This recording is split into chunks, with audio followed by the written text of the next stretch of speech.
pour l'amour des enfants, pour qu'ils arrivent un jour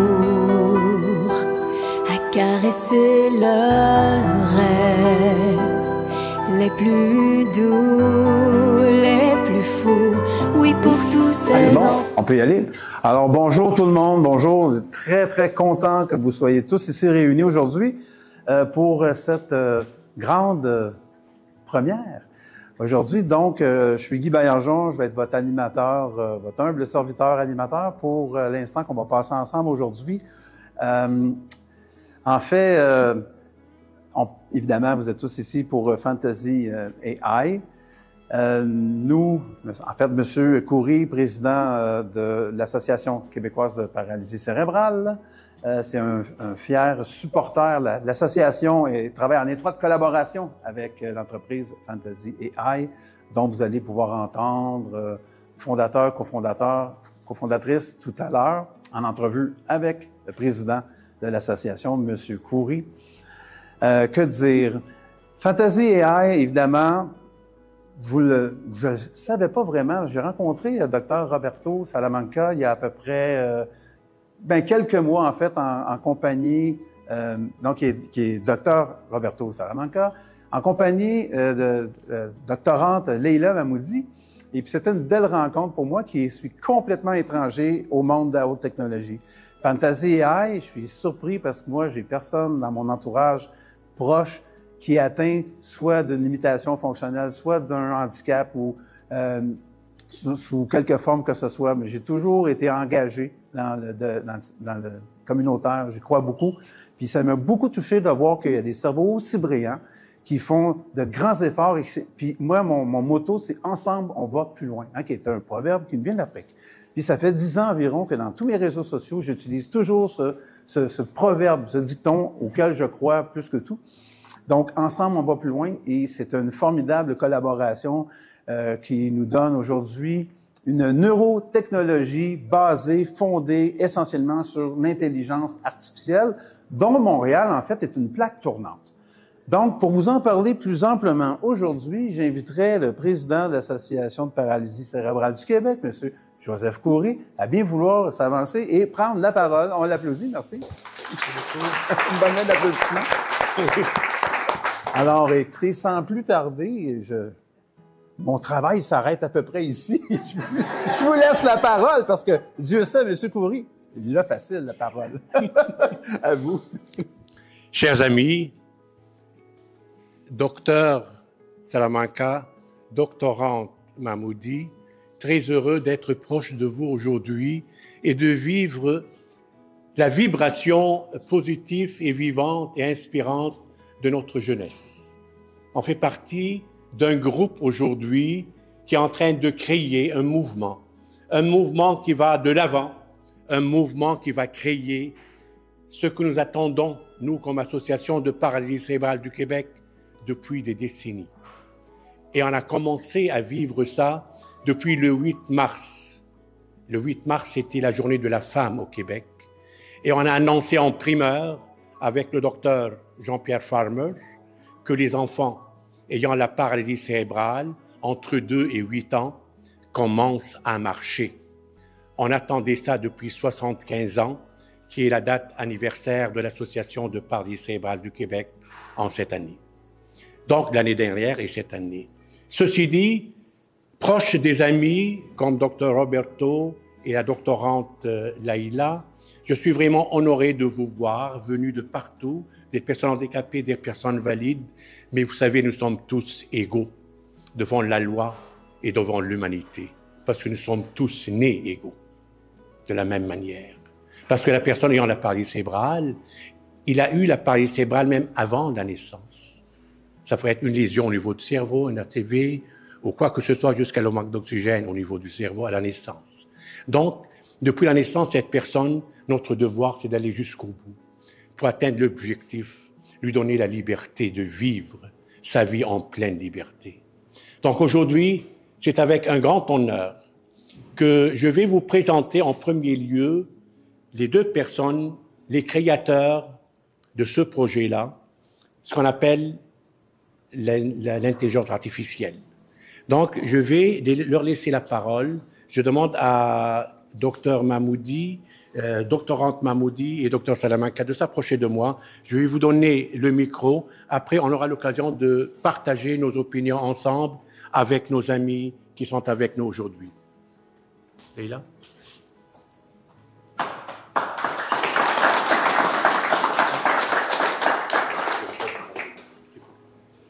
Oui, et bon, merci à tous d'être venus. Je suis vraiment, vraiment content de voir autant de monde aujourd'hui et c'est vraiment un honneur de vous faire partie de ce voyage, de cette aventure qui est vraiment développer de la technologie pour les personnes en ayant une lésion neurologique.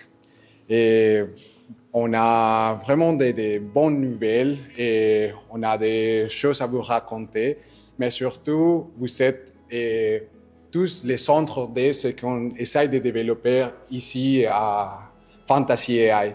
Donc ça me fait vraiment plaisir de vous savoir et de partager avec vous ces moments. Merci d'être là. Ce qu'on essaie de faire, c'est vraiment mettre les savoirs expérientiels au centre du développement technologique, sortir de la perception que on a la solution et que les gens vont l'adopter à n'importe quel prix. C'est absolument faux. C'est vraiment aux patients et aux proches aidants de déterminer les priorités d'action. Et merci de nous accompagner. Très bien, soir.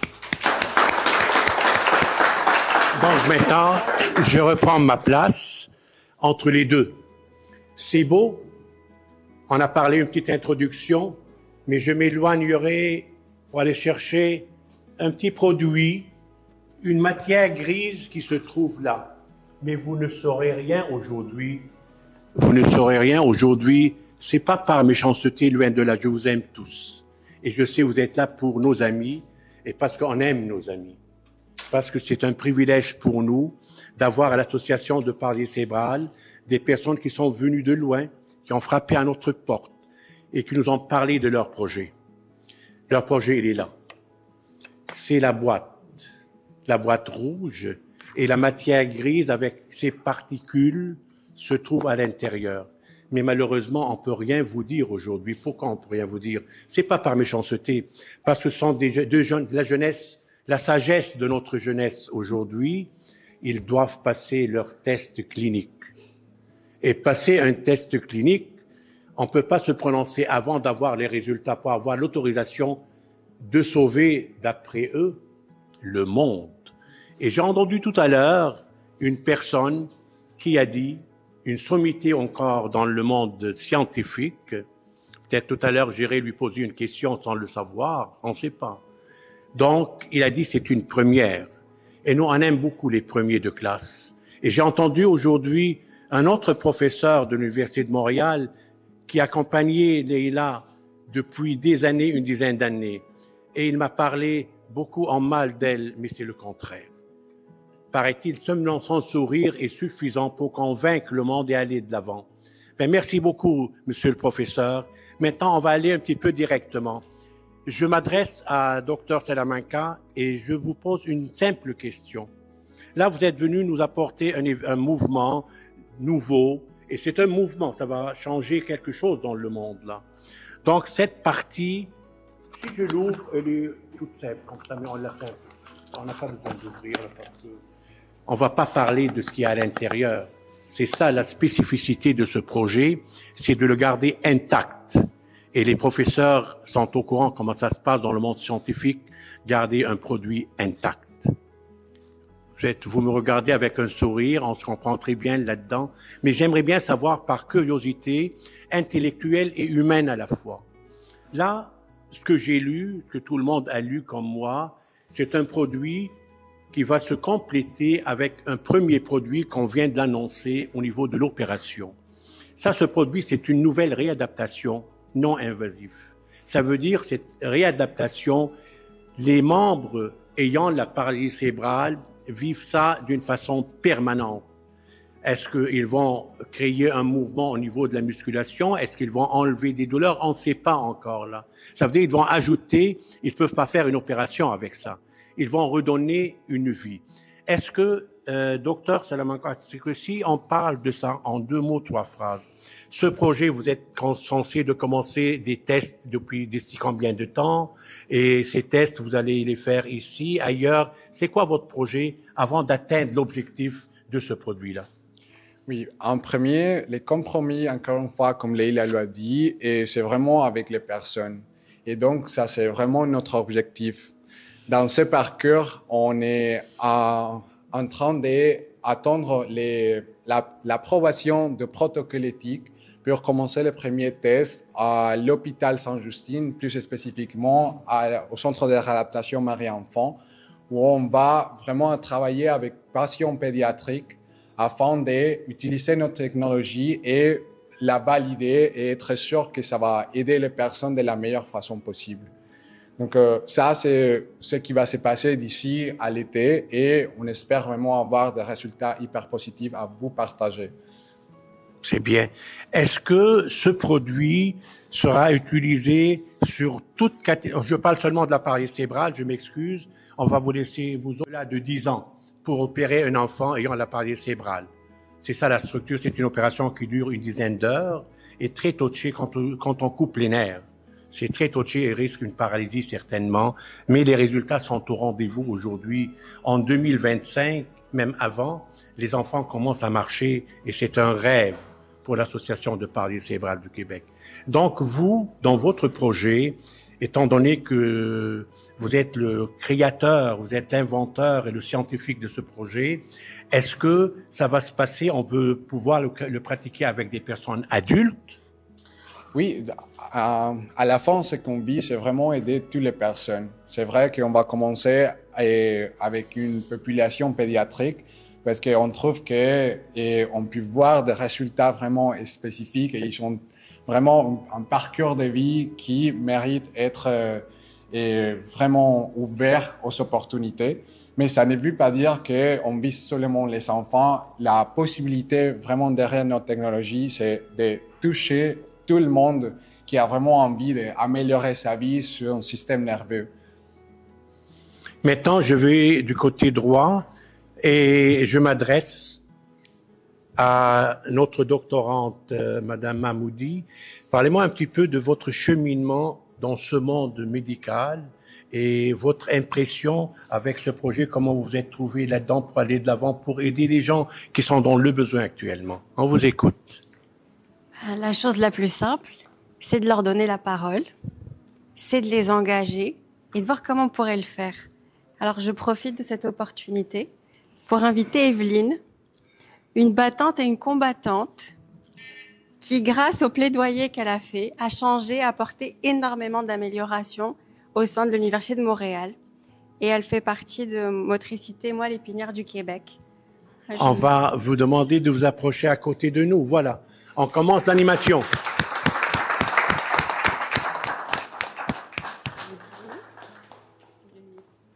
Est-ce qu'on dit c'est Evelyne? Oui, Evelyne. Evelyne, elle vient du Cameroun. Et quand je lui ai parlé que le Cameroun qui sépare du Gabon, il y a une montagne, elle s'est éclatée de rire. Oui, je connais très bien votre pays et nous avons un membre de notre conseil d'administration qui vient du Cameroun et notre adjointe administrative de Gatineau, elle vient du Cameroun. Donc, on n'est pas étranger de votre pays, d'accord? Maintenant, on vous écoute. Maintenant, parlez-nous un petit peu de votre handicap, en premier. Je m'appelle Evelyne. Je suis atteinte de la neuromyélite optique. Ne me demandez pas de répéter, parce que toutes les fois, on dit, tu viens de dire quoi? Oui, je vais couper court pour dire que c'est une maladie qui ressemble beaucoup à la sclérose en plaques, mais qui est pire que la sclérose, en plaques. Quand j'ai vu le projet, j'ai dit waouh, est-ce que c'est possible? Mais c'est possible. Et je suis étonné. Si on me l'avait donné il y a 10 ans ou 15 ans, peut-être que je serais en train de courir dans toute la ville de Montréal.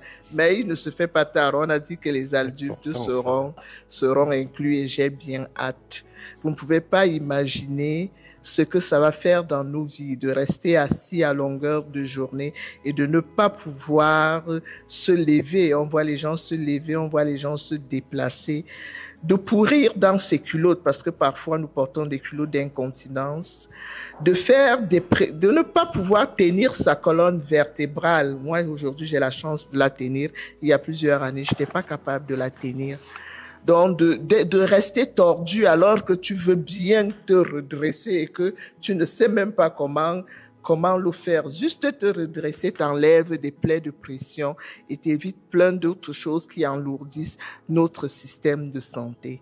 Donc, le simple fait de permettre à ces enfants-là de passer de la position assise à la position debout, moi, je crois fermement que ça va réduire la liste de tous les gens qui attendent dans le système de santé, parce que cette position-là nous amène plein de problèmes où nous sommes, malgré nous, obligés d'aller cogner aux portes des hôpitaux.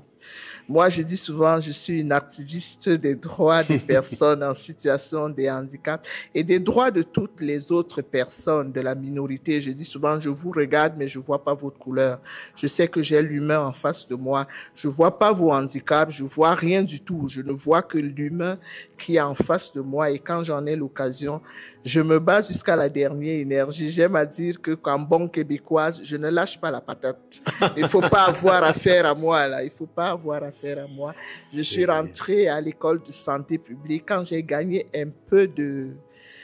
essayé de gagner un peu d'autonomie. La première des choses que j'ai faites, j'ai dit, OK, il faut que je puisse aider. Je suis allée à l'école de santé publique, très enthousiaste. C'est écrit dans le site, accessible, école, Université de Montréal et du monde. Pour moi, le monde là voulait dire toutes les personnes eu égard, toutes leurs difficultés. C'était la bonne université où je devais aller. Quand j'entre à l'école de santé publique, je vous prends le cas des toilettes. Les toilettes pèsent, moi je dis souvent 100 kilos, peut-être que j'exagère un peu. Mais tu peux pas ouvrir la porte des toilettes. Même avec un fauteuil, il faut que je pousse, que j'augmente les vitesses pour pouvoir entrer aux toilettes. J'y reste prisonnière parce que la faiblesse que j'ai dans mes mains m'empêche d'ouvrir la porte. Aujourd'hui, je suis très contente. J'ai gueulé. Il y a des portes, il y a des boutons automatiques. À l'école de santé publique, juste à côté de chez nous, il n'y a pas de débarcadère pour personnes en situation de handicap. Donc moi, là, dans mon transport adapté, on me débarque dans la rue. Et vous savez tout ce qui peut arriver dans la rue, là. Donc, tous les jours que je viens à l'école, je risque ma vie. Tous les jours que je viens et je retourne chez moi, je risque ma vie. J'ai le choix entre risquer ma vie et accéder à l'éducation comme monsieur, madame, tout le monde, ou alors rester chez moi et être analphabète. Mais aujourd'hui, j'ai remporté le combat, comme a dit Leila. J'ai cogné à toutes les portes. Non, c'est un locatif. L'université m'a répondu, c'est un locatif. J'ai continué, je suis allé voir la mairesse, je suis allé voir la STM. J'ai toqué à toutes les portes qui existent. Il y a un débarcadère pour personnes en situation de handicap. Donc, continuez de vous battre. Votre projet, je vous ai entendu parler et puis j'ai dit aujourd'hui, je ne pleure pas. Mais moi, j'ai une question pour vous. Je ne pleure pas. Très importante. Oui. Premièrement, vous avez commencé au départ, vous avez parlé d'une maladie. Est-ce que vous vivez une maladie ou un handicap? Qu'est-ce que je vais dire là? Non, prenez votre temps. C'est la société qui m'handicape. Parce que votre réponse va m'amener tout de suite aux chercheurs ici, là. C'est la société qui m'handicape. Moi, je suis pas. Ça, on est d'accord. Je suis pas un handicap. C'est sentimental. Mais votre situation, nous vivons, on a tous un handicap. Mais vous êtes diagnostiqué comme handicap, comme un état ou comme une maladie? Votre cas? État et maladie. OK. Les deux à la fois. On va rester avec ça. Là, je retourne tout de suite parce que nous, on parle avec Dr Salamanca au niveau de handicap. Est-ce que votre projet, on peut le mettre en fonction versus les personnes ayant une maladie? Aussi, on peut soulager, par exemple, la douleur d'une personne qui a une maladie aussi, ou seulement pour les personnes handicapées? Alors, il y a un potentiel vraiment d'aider de plusieurs façons parce qu'on parle vraiment d'un récablage, une restructuration du système nerveux à partir de notre technologie. On ne peut pas dire à cet stade-là si vraiment on va soulager la douleur ou on va vraiment... Une question, j'ai dit. La mobilité. Mais oui, il y a un potentiel. Mais c'est une excellente réponse. Il n'est pas en mesure, il ne veut pas répondre, ni pas nous donner une réponse parce qu'il n'a pas passé le test. Et ça, c'est primordial. Merci beaucoup. Bon, c'est excellent. Maintenant, vous avez compris ce que toutes sortes Ça veut dire, c'est un système, on ne sait pas qu'est-ce qu'il nous réserve, l'intelligence artificielle en date d'aujourd'hui. On parle de tout. On parle de transformer les personnes, on parle de tout. Mais n'oubliez pas, avec tout le respect que j'ai pour les scientifiques, et même on a besoin d'un travail du gouvernement majeur, l'intelligence artificielle, c'est un positif et c'est un négatif. On a besoin de légiférer au niveau du gouvernement pour arrêter les mauvaises personnes qui vont transformer l'intelligence artificielle dans le mauvais sens. C'est la raison pour laquelle, avec nos amis, je pense que l'humanité sera ouverte pour accueillir des projets de ce genre, pour sauver des personnes qui n'ont rien fait à date pour vivre ce handicap. Nous avons aussi une personne de l'appareil cérébral, une personne handicapée qui a l'appareil cérébral Hiba. On regarde son sourire avec les parents qui se donnent. On a toujours dit, et j'ai toujours dit, que les parents et surtout les mamans sont le soleil de nos étoiles. Il y a au Québec 24 000 personnes vivant avec une paralysie cérébrale. Il y a 24 000 mamans et 24 000 papas. Et si on ajoute les personnes autour de tout ça, on monte à 100 000. Et au Québec, nous avons 1 400 000 personnes qui vivent avec un handicap, tout handicap confondu. Et si on ajoute les aidants naturels, les parents, les frères, les sœurs, on est rendu à 4 millions. La moitié du Québec sont attachés, sont liés directement à un handicap. Donc, il a besoin, le gouvernement, de bouger et de nous mettre une personne responsable à titre de ministre autour de la table ronde pour parler seulement des dossiers des personnes handicapées. Maintenant, je reviens à vous. Je vais aller fouiller un petit peu. Je pense qu'il ne me refuse jamais mon ami, le professeur émérite. Et j'ai nommé le professeur Vauvin-Trompe, 2 fois professeur émérite et l'ancien vice-recteur à la recherche à l'Université Concordia et Moncton, si ma mémoire est bonne. Une question. Professeur Vauvin, vous avez lu depuis hier ou avant-hier quelque chose sur ce projet. Et je viens d'entendre, mon oreille a fait un clic-clic, et tu viens, on se tutoie, nous sommes des amis sincères, et tu disais à Dr Salamanca que c'est un projet unique et phare. Je peux avoir l'opinion de mon ami Franck Vauvin, professeur Vauvin. C'est quoi cette phrase que tu viens de nous annoncer ici, là? C'est toute une phrase, là. Moi, je l'ai captée, là. Donc, ça vaut quoi, cette phrase-là? Merci beaucoup, Joseph. Il faut dire que je suis très nouveau dans ce projet. J'ai entendu parler du projet il y a juste quelques jours. Et Joseph m'en a parlé et il m'a demandé si je pouvais venir ici à la réception au 5 à 7 pour que l'introduction aux chercheurs qui travaillent à ce très beau projet. Et afin de ne pas, disons, venir sans connaître les choses, j'ai fait une recherche sur la compagnie, sur les chercheurs. J'ai regardé un peu ce qu'ils ont fait et j'ai regardé également aux États-Unis et puis ailleurs pour voir s'il y a une concurrence par rapport au dispositif qui est créé ici.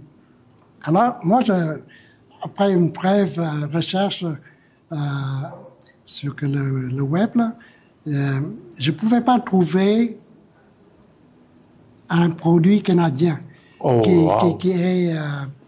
qui est similaire ou bien qui accomplit des tâches semblables et un produit, je veux dire, un produit commercial. Alors, c'est pour cela que je me dis, mais c'est peut-être une première au Canada. On n'en sait rien. Et puis, j'ai regardé un peu aux États-Unis aussi et j'ai trouvé des produits. Là, il y a plusieurs produits là qui travaillent dans le même sens.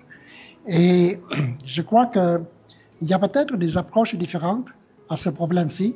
Et ce que nos amis ici apportent sont peut-être une approche novatrice qui peut aussi jouer un rôle très important dans l'accompagnement, dans la réadaptation. Et je crois beaucoup à ça parce que si on arrive à décoder un peu les signaux qui sortent des personnes atteintes d'un certain handicap, on pourrait aider dans la réadaptation et dans l'amélioration de la mobilité de la personne.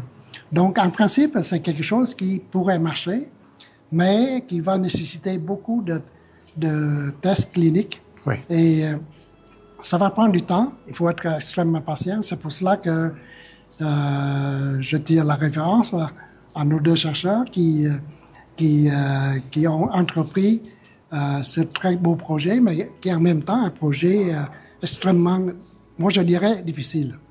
Parce que c'est pas quelque chose qui va se faire du jour au lendemain. Et ça va nécessiter beaucoup d'intervention, beaucoup de collaboration, beaucoup de recherche supplémentaire et beaucoup de fric également. Les fric, c'est exactement, c'est le nerf de la guerre. Financement. Et ça, c'est...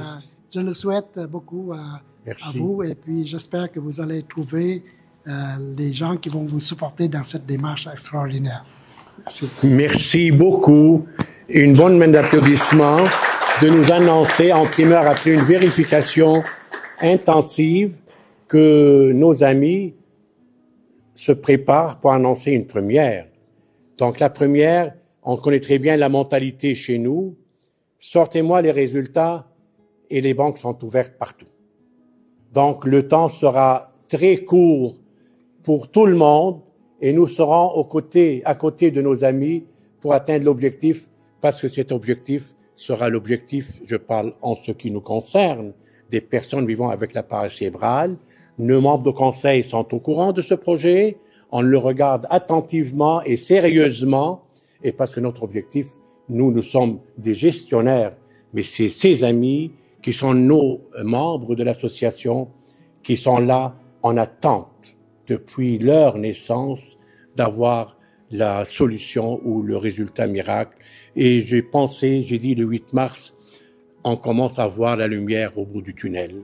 Et c'est déjà confirmé parce que nous avons les témoins des enfants qui marchent aujourd'hui, qui n'ont jamais marché la vie durant.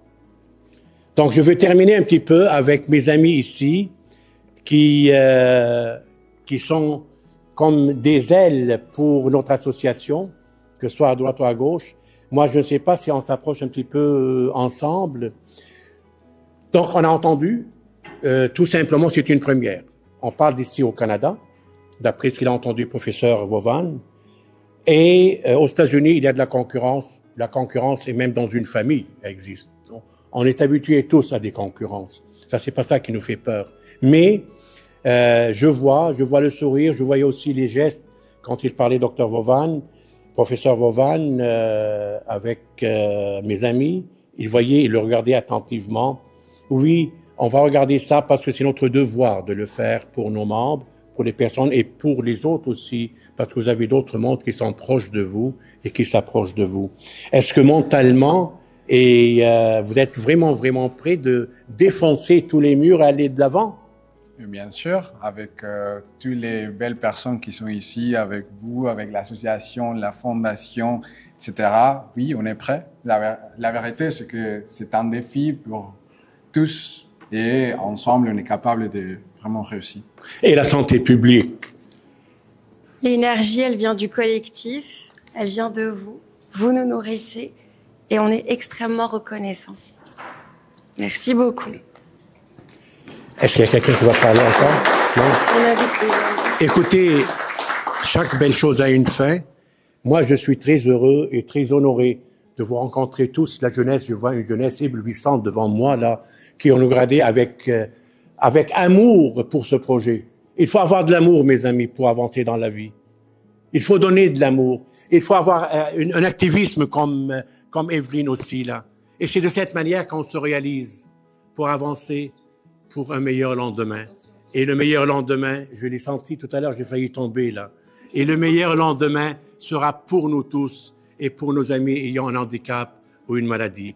Sur ce, je vous laisse et je vous dis, ce n'est que nos revoirs pour se retrouver devant les résultats cliniques de nos amis.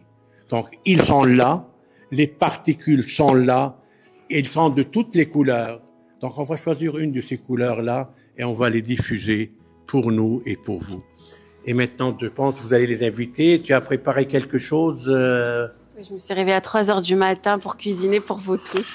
Merci beaucoup. Ben voilà. Est-ce que vous avez des questions? Tiens, nous sommes dans une terre démocratique. Si vous avez des questions, on va vous écouter. On va essayer de répondre au meilleur de nous-mêmes, là. Oui. Je voudrais encourager tout le monde, les parents, les personnes en situation de handicap, d'accepter d'être, je vais utiliser un mot qu'on utilise pas souvent, des cobayes. Oui. D'accepter de tester cette technologie-là. Et que les parents acceptent aussi parce que les enfants n'ont peut-être pas souvent le droit de signer, que les parents acceptent qu'on puisse tester cette technologie parce que si on n'a pas de tests, qu'on n'a pas de résultats, on ne saura jamais si elle marche. Et je voudrais encourager tout le monde, tous les donateurs qui soutiennent les fondations, tous les gens qui soutiennent les projets, de continuer de venir faire une différence dans notre vie. Vous ne pouvez pas savoir la différence, le bonheur, la joie, les mots vont me manquer, que ça fait de gagner un peu d'autonomie. Donc, si ces recherches-là peuvent donner un peu d'autonomie à une personne en situation de handicap, aux parents, aux familles, vraiment, n'hésitez pas de donner. Merci. Et je réponds et je confirme, nous avons déjà une liste d'attente des cobayes. Et je vous l'annonce officiellement. Et pour Dr Farmer et pour nos amis. Mes amis, ils vont arriver en retard. Pour Dr Farmer, c'est déjà établi la liste pour les cobayes. Avez-vous d'autres questions clés comme ça qui touchent, qui viennent nous chercher?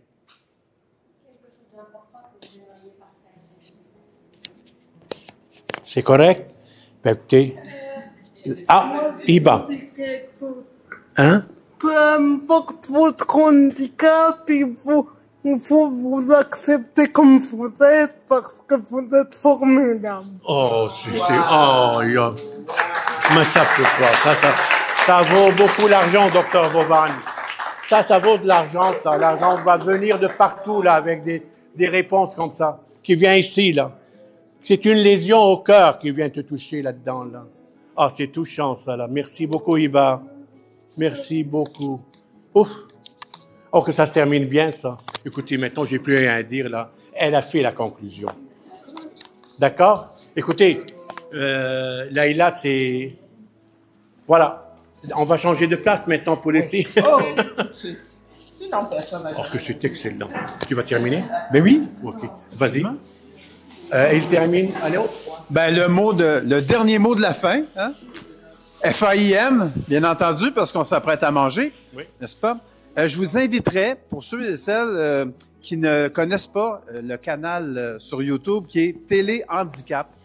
Ben, Télé Handicap, ce sont des animateurs bénévoles comme moi. C'était le début de mon implication au sein de l'association. Alors, allez voir ça. YouTube, ça s'appelle Télé Handicap.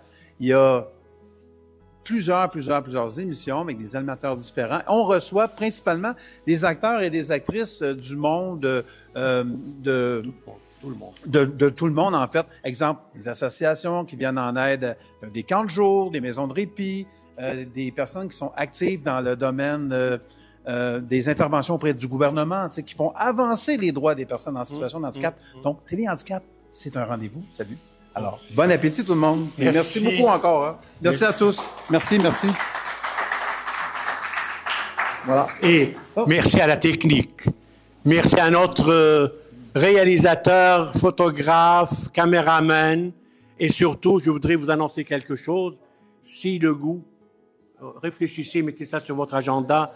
La date, le 5 octobre 2025, on organise ensemble l'Association de paralysie cérébrale du Québec et l'association Fondation Pour Toi pour la Vie.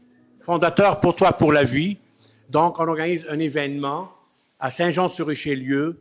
Il y aura des billets. Vous n'avez qu'à contacter info@paralysiecérébrale.com et les billets seront au rendez-vous pour vous inviter d'aller vivre avec plusieurs artistes sur scène pour chanter pour les causes des personnes ayant un handicap ou des personnes qui ont vécu un suicide. Voilà, donc ce n'est qu'une invitation.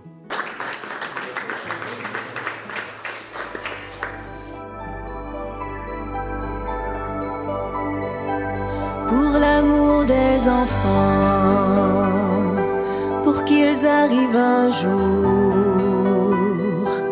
à caresser leurs rêves les plus doux, les plus fous. Oui, pour tous ces enfants au regard plein d'amour qui illumine même les plus mauvais jours qui courent. Toi mon enfant, ma lumière, ô toi mon ange, venu sur terre, dans mes bras. Tout près de toi, j'ai compris tout ce que la vie nous donne comme chance. Et je bénis celle qui te portera.